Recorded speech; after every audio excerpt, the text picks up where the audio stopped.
great to have you with us today. I saw your post and your presentation at the Bank Management Conference earlier today, adapt or become irrelevant. That's pretty punchy to ask that question of banks. Why do you say that?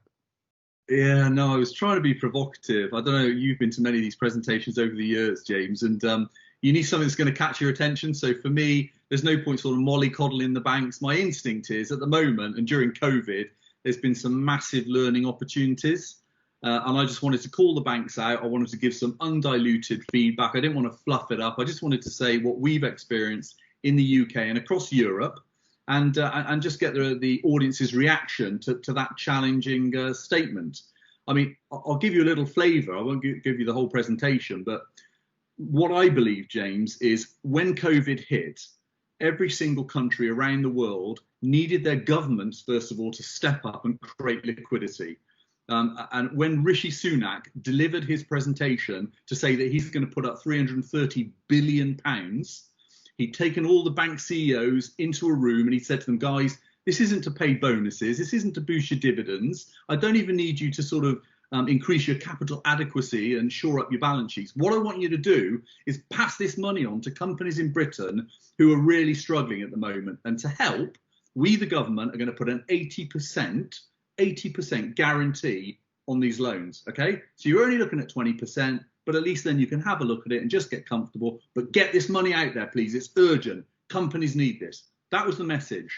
And it sent a shiver down my spine when I heard him say it. OK, what actually happened was, here we are, 7 months down the line, less than 50% of those loans have been approved.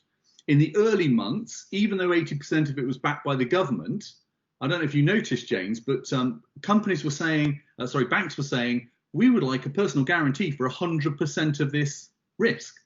I mean, it's 80% backed by the government. So at most, they were going to be exposed to 20% risk. So there was some real basic learning points here. I was going to say, here we are, 7 months down the line, and still less than half have been accepted. I think there's a huge learning point. If you contrast that to some of the other markets in Europe, there were some really different experiences, which I can elaborate on if we've got a couple more minutes. But take Switzerland. The government there said 100% backed, because I'll tell you what, if you ask the banks to underwrite it, you create delays, barriers, blockages, issues. Just get the money out within 24 hours into the company's bank accounts to help them. That's what Switzerland did. Germany did something similar.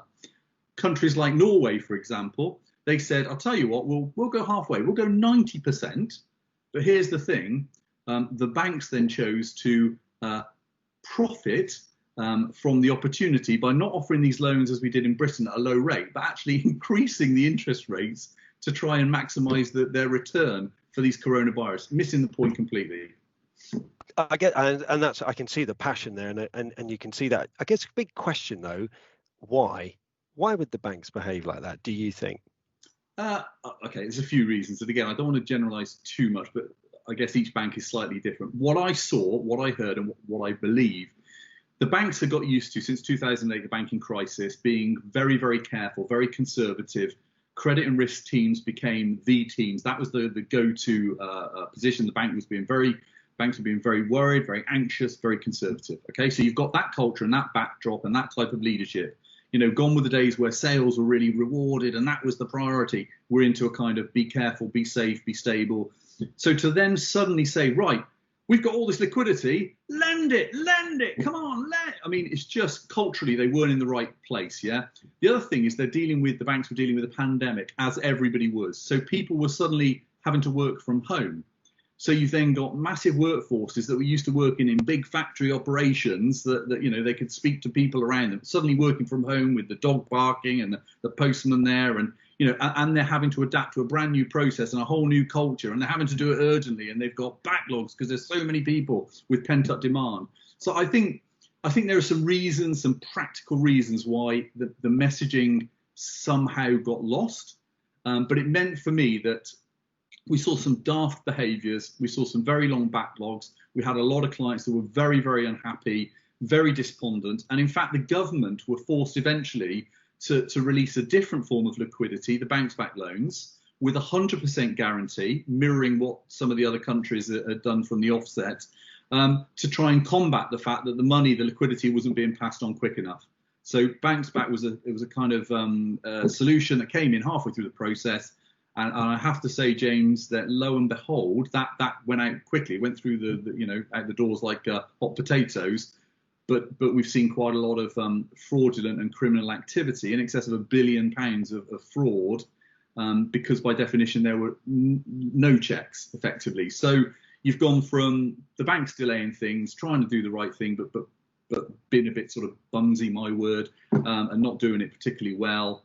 To then, the government coming up with Banks Back to try and make it really quick and slick and so easy. It's so easy that fraudsters took advantage of it. There's so many learning points, and I don't want to generalise too much. So, and that's great insight. And so, if you were the Chancellor now calling the banks in succinctly and to wrap up, what would you do?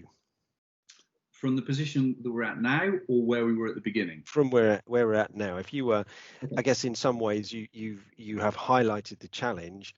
What would you suggest? Because the Chancellor can call the banks in and talk to them. What would you pose as a question if you were the Chancellor?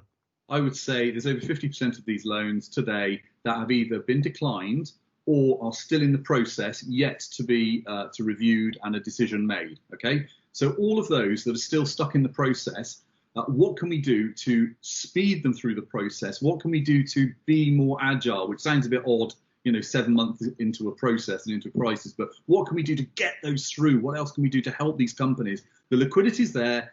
He's standing behind as Chancellor, we're standing behind the 330 billion. It's not being used.